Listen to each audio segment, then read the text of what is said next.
Class 11-এর quiz বাছা কিছু important short question answer বলছি, তোমরা সবাই মন দিয়ে শোনো আর লেখো, আর সবাই লাইক আর সাবস্ক্রাইব দিয়ে দাও। 3 কাল গিয়েছে 1 কাল আছে বলা হয়েছিল কাকে? সহায় হরিকে। সহায় হরি মেটে আলু কোথা থেকে এনেছিল? বরজপোতার বন থেকে। সহায় হরি মেটে আলু এনে কি বলেছিল? সে চৌকিদারের বেড়ার গা থেকে এনেছে। অন্নপূর্ণা মেয়েদের জন্য কবে পিঠে বানিয়েছিল? পৌষ সংক্রান্তিতে। অন্নপূর্ণা কার জন্য পিঠে বানিয়েছিল? 3 মেয়ের জন্য।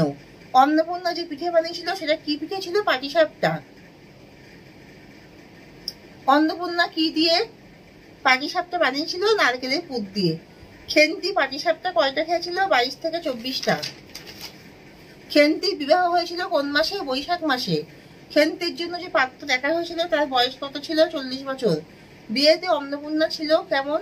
অনিচ্ছুক ছিল। পাত্রের বাড়ি ছিল কোথায়? শহরাঞ্চলে। জল দেওয়া ভাত থাকলে খাবে কবে? পরের দিন সকালে। খেন্তি খেদির বাড়ি গিয়েছিল কেন? জামাই দেখতে। মুখ হলো কিসের দর্পণ? মনের দর্পণ। অন্নপূর্ণা যাকে জল আনতে বলেন তা কাকে বলেন? খেন্তিকে বলেন। যে প্রস্তাব দেয় যে বদ্দি পিঠে খাক সে কে? তার বোন পুটি। এখানে শেষ করছি। তোমরা সবাই লাইক আর সাবস্ক্রাইব দাও।